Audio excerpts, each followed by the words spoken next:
Hey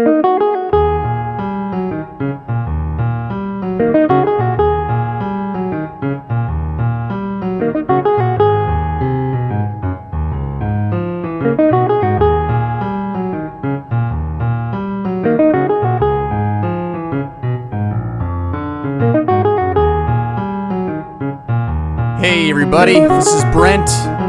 You're listening to the LJS podcast. This is episode number 18, and today we're having a jazz conversation with Larry Koonse, jazz guitarist Larry Koonse. You're not going to want to miss this. You don't need to be a guitar player to get a lot out of this. Great interview, great talk. But before we get into that, I just want to say that all the music on today's show is by our guest, Larry Koonse. This is off his new album, Conversations. It's a duo album with pianist David Roitstein. So if you like this music, you want to check it out, head on over to Amazon or iTunes. Look up David Roitstein and Larry Koonse, Conversations. You'll find it there. Also, if you're on the website, we'll have a link to that in the show notes. And one more thing before we get started here. If you get value out of today's show, consider adding value back. This podcast, it's 100% supported by listeners like you. So if you get something out of the show today, if you're on the website, click the support button below. You can leave a one-time or monthly donation. Or if you're not on the website, you can go to learnjazzstandards.com/support and help us out there. And we have a lot of awesome rewards for supporting us. So check all of those out. All right, and for today's episode, I just want to thank my good friend Peter Ruby, who conducted today's interview with Larry Koonse. Peter is a guitarist and a professional writer. He also writes for the LJS blog, so if you want to check out his latest piece, if you're on the website, search Jazz and the Rules of a Knife Fight. That'll also be in the show notes if you're interested.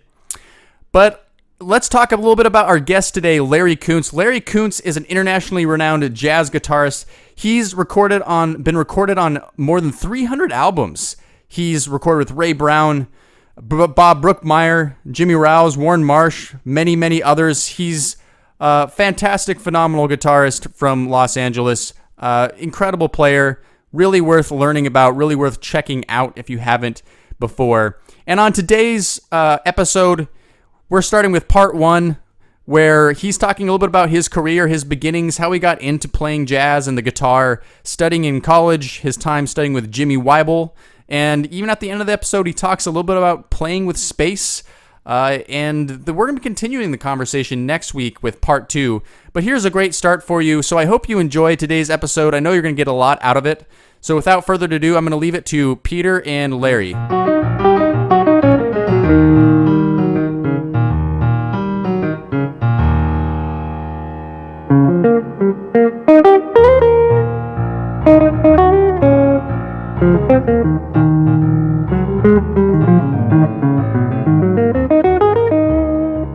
Larry Koonse, thank you very much for agreeing to do this podcast for us, and dive straight in. And if you could talk about, how you found the guitar. I first went to see Andre Segovia when I was 6. My father took me to see Andre Segovia, and I have to say that the performance was the most magical performance I can remember ever attending, and I think most of that is because I didn't understand what was happening. And, this man comes onto the stage and plays the guitar without a microphone. And we're talking about a big hall, and just captivates the entire audience. And I think there were maybe 4 or 5 encores at the end. And actually, on a side note, I had a chance to meet Segovia afterward, and he was very kind. He patted my cheek. I remember the size of his fingers. Anyway, that's incidental. So I went home afterward. I'd never really played guitar, never showed any interest in it, and my father's a guitarist, so there was a guitar on the stand, and I remember this one piece that Segovia was playing, and I can't remember exactly what the piece was. It might have been, there's a Rodrigo piece that involves playing all open strings at one point. And I kind of remember visually seeing Segovia playing all the open strings without using any left-hand fingerings. So I walked over to the guitar and I strummed it, and there was just this tactile feeling, this real feeling of connection with being able to touch the strings and watch them vibrate. And I remember also watching, sort of transfixed, as the string would move back and forth, and then gradually start to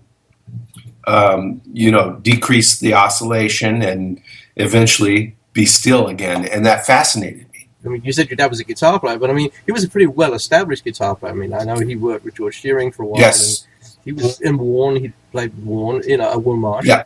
And many other people. So I'm curious as to how that kind of it informed, your musical development. Yeah, that's a good question. Or did not, as the case may be. Right. That's a good question, Peter.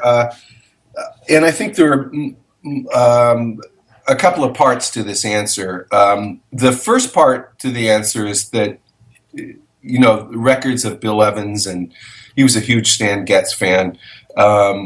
These LPs were constantly on the turntable, so the sound was in the house, and of course Warren would come to our house and play occasionally when I was very young, and I had a chance to meet Warren. So the sound was already in the air, and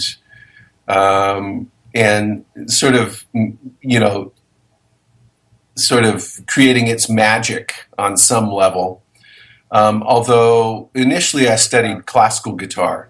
I didn't study, I wasn't interested in jazz guitar until I went into junior high school, and some of my buddies at that point, there was a great program there, were interested in this music, and I found a nice connection with my friends through playing music. But my father, although the recordings were in the house, he never really forced the issue. He let me come to it on my own. Although he did say, I remember I used to have an egg timer if I was going to take lessons, and I decided to take lessons after that experience that I described with Segovia. I really wanted to study guitar, classical guitar. It was agreed that I would have to practice at least 15 minutes a day. So I remember this egg timer, the egg timer would be on 15 minutes. And I wasn't much of a practicer. I wasn't very disciplined. I was a typical 6-7-year-old. I think I started taking lessons when I was 7. And as soon as the egg timer would go off, I'd be out the door, to play with my friends. So that was a pretty good description of my relationship with music at that time.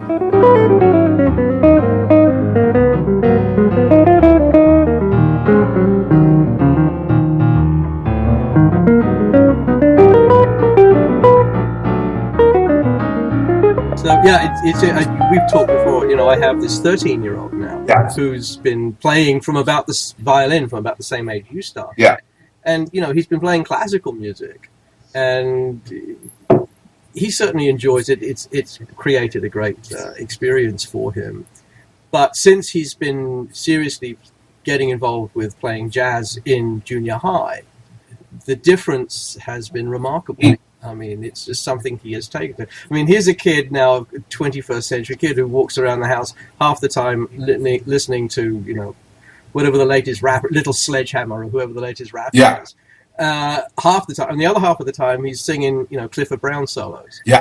And, and this is just, and at the end of this program that he does at Jazz at Lincoln Center, he and 4 or 5 other kids go downstairs. Instead of going home, they all congregate on the pavement, on the sidewalk, and start playing it. They made like $140 in 2 hours, which they then took and spent in a diner. That's fantastic. Well, so it's really interesting seeing. It's a great observation, Peter. I think there's a social aspect to music that I find really attractive. This is interesting. I even use music as it's a big part of the relationship with my father.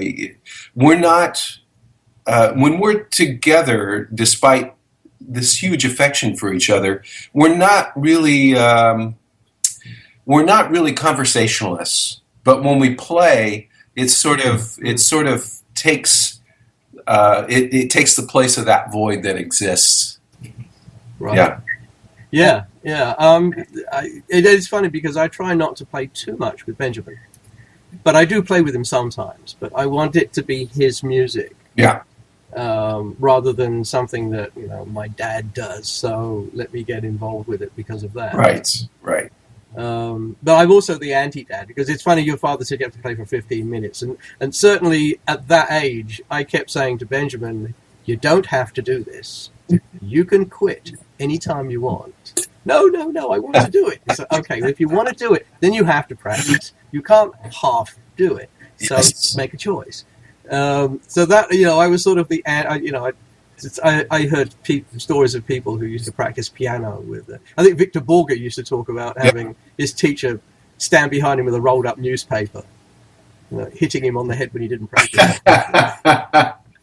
Well, I think what you describe, your relationship with your son, is very similar to the relationship I had to music with my father. If you're gonna take lessons, you do have to commit to a certain extent. And it's interesting because I've become friends with Julian Lage, and Julian at a very young age now wanted to practice. He couldn't get enough of the guitar, and so I think he's the exception. I think most people fall more into the category of your son and myself. Yeah. Well, and as I say, now he's discovered jazz. I think he's moving quite radically into that other area now, which is which sort of leads us a little bit into an experience that you had when you were a little older, which is when you studied with Jimmy Weibel, who I know was quite an influence. Yes. I wonder if you could talk a little bit about Jimmy and what you studied and how you studied. Of course. How that shaped you. Yeah, I went to study with Jimmy after I made a transition more towards studying jazz improvisation.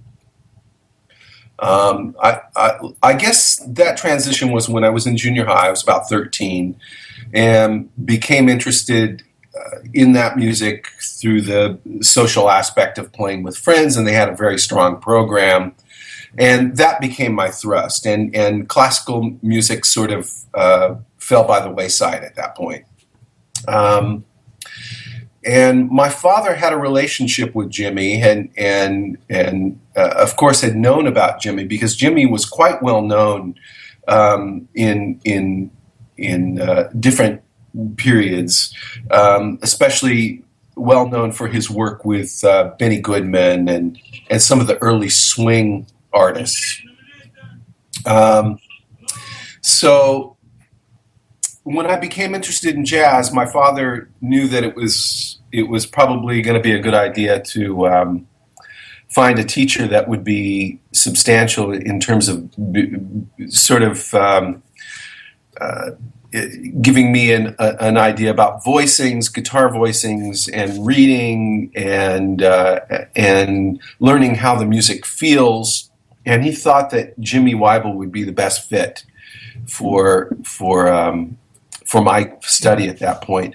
And I would occasionally ask my father questions, and we would have our little mini sessions. But it was a foregone conclusion that the father-son studying thing was not going to work long term. Teenage years being what they are, and attitude and all that kind of stuff. So when he sent me to Jimmy, I would see Jimmy probably on a bi-weekly basis. I think I would see him once every 2 weeks. And we immediately launched into looking into Jimmy's contrapuntal music. And so in a way, it was a good bridge from the classical studies that I'd done previous to Jimmy, in that I was working with music that was on the page, but it was now the music was dealing with jazz harmony, and also stylistically, it came more from a swing aesthetic. So now I was learning how to make it feel good, and I have to say that in terms of being able to swing, Jimmy is about the strongest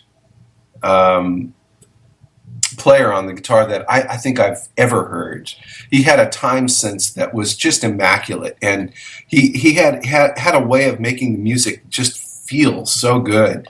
And he came out of that Texas swing aesthetic with Bob Wills and Spade Cooley, and just had this infectious way of playing. And I would have to say that despite the fact that Jimmy turned me on to so many different aspects of working with counterpoint and talking about function of harmony, I would have to say that the most valuable thing that I got from Jimmy was just that stuff that you get, I think, that's translated more on an unconscious level, where you're around someone and you're absorbing how they do it, as opposed to what they're doing. And in the spirit of Jimmy's time, I think really affected me profoundly. Also, I was able to witness Jimmy improvising the most profound intros to tunes, and then before we play, in which he would sort of weave these contrapuntal melodies. And I honestly have never heard a guitarist on the face of the earth be able to spontaneously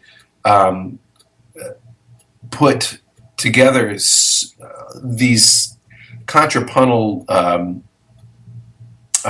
do I put it? Contrapuntal, I don't know. It's hard to find the words with Jimmy because it was so magical. But he just had the ability to improvise contrapuntally, unlike any other artist I'd ever heard.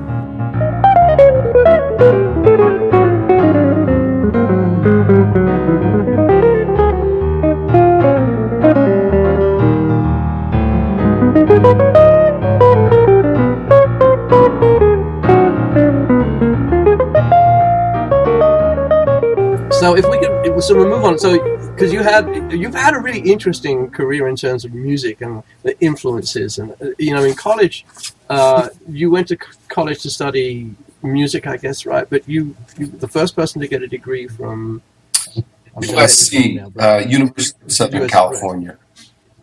Not a degree in jazz. Well, it's not the first person to get a degree. Yeah, but, actually, it was a degree in jazz studies. I think that's the. So how did obviously keep it short, but how did that come about? Because that's an interesting experience in itself. Yeah, well, at that time, jazz programs were just beginning to establish themselves. Getting a degree at that time in jazz studies was a pretty tricky proposition, because there were no schools offered this degree. You'd go into a college environment for a music education degree or a classical performance degree. There really were no options outside of that, with the exception of places like North Texas and Indiana, which were older and more established in terms of their jazz curriculum. So USC was the only local school in Los Angeles that would offer that degree. So I initially went into what was called the studio guitar program. Of course, LA is a place where commercial music for a long time thrived. I think it's changed a lot, and that era is sort of over to a certain extent. And I'm talking about the era where all these guitarists were doing multiple sessions on a daily basis for television, for movies.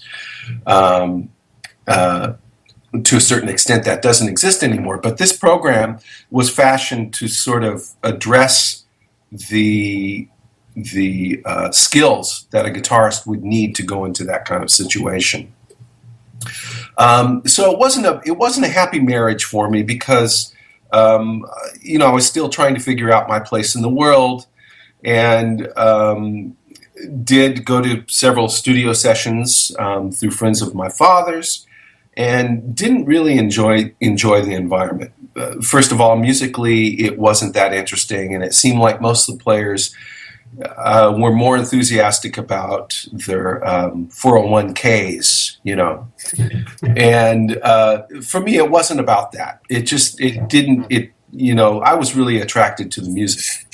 So, all that being said, the emphasis in the studio guitar program was primarily on jazz pedagogy. So there were harmony classes and fingerboard skills classes, and two great teachers there, Paula Rose, who passed away quite a while ago, and Duke Miller, who's also gone. But they sort of constructed a program that sort of addressed the needs of being well-rounded as a guitarist.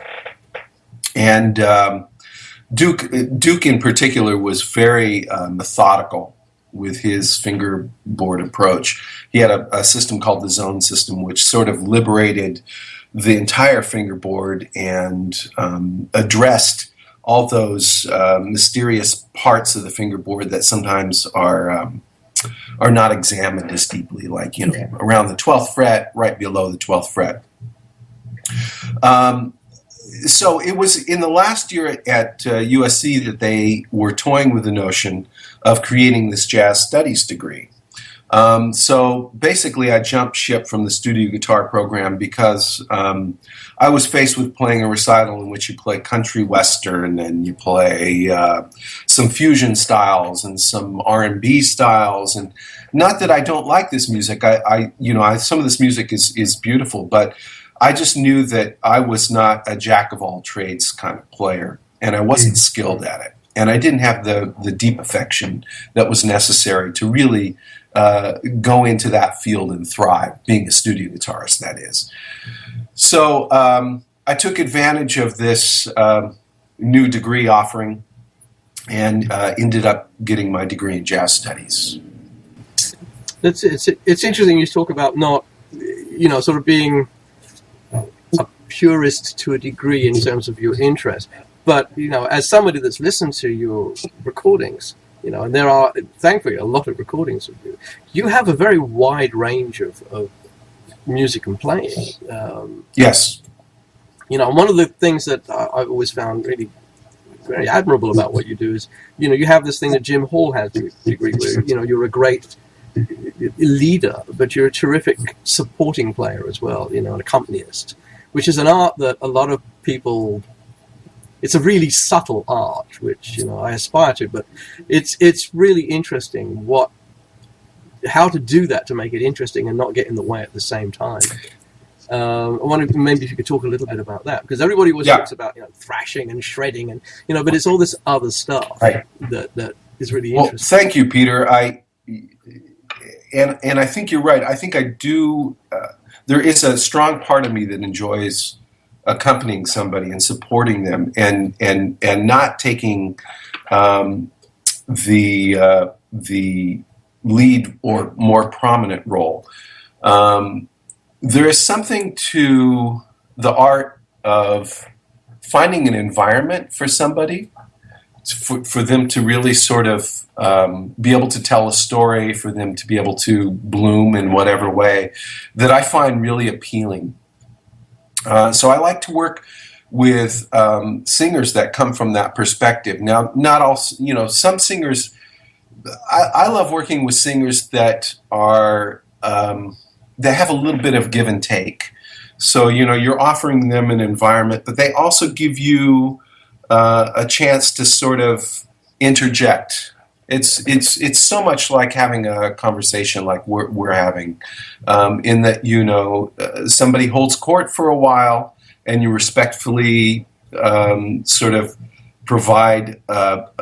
I guess a good way to put it is an environment for it to happen, and then you respond in some way.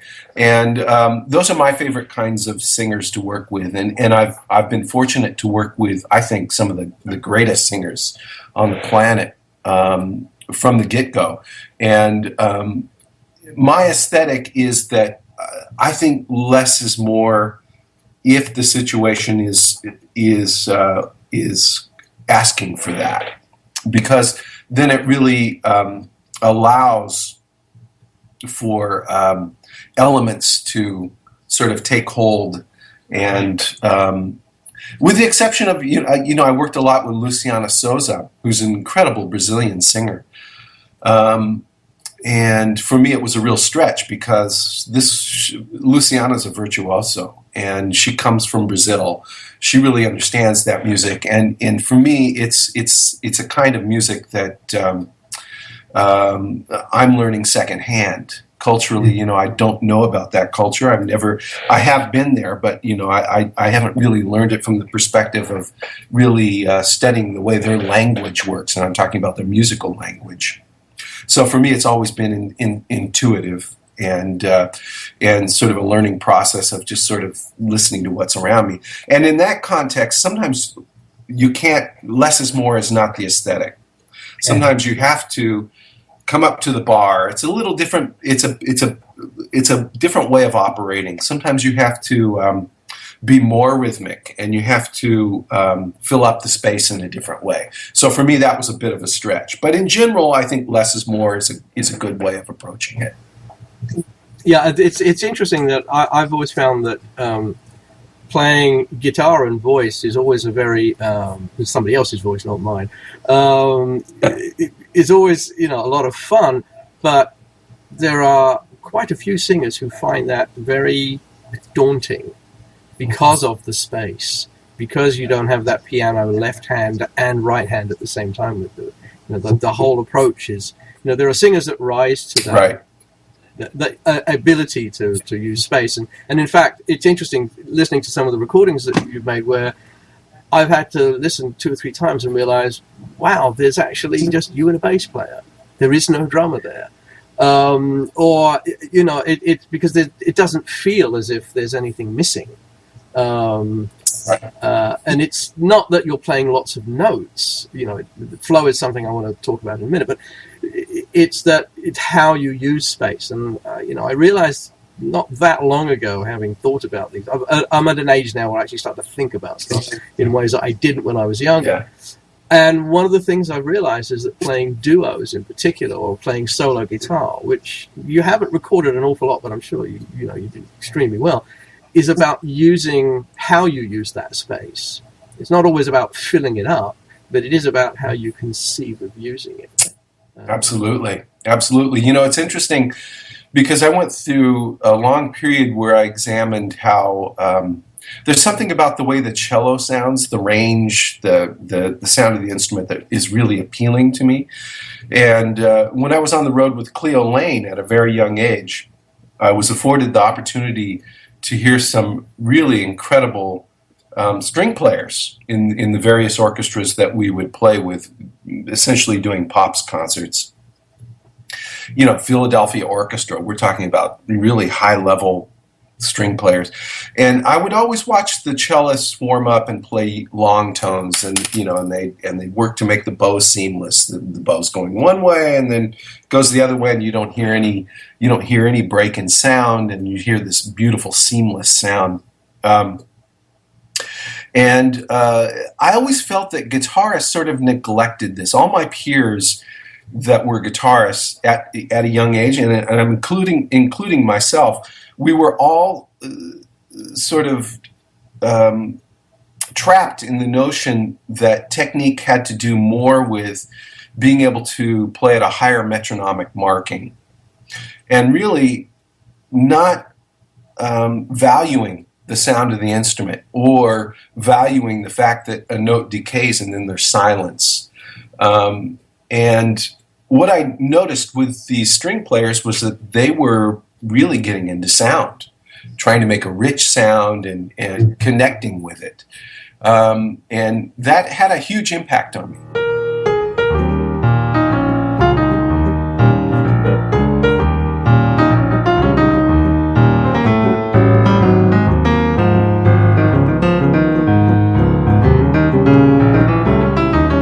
All right, that's all for today's show. We're going to be continuing our conversation with Larry Koonse next week.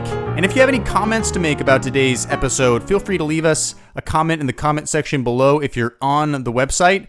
And remember to check out Larry's album Conversations. Go to iTunes or Amazon, check out that album there. And if you got any value out of today's podcast, consider adding value back. If you're on the website, you can click the support button to leave us a monthly or one-time donation. Or if you're not on the website, go to learnjazzstandards.com/support and you can help us out there. We're going to be continuing our conversation with Larry Koonse next week in episode number 19. We hope to see you then.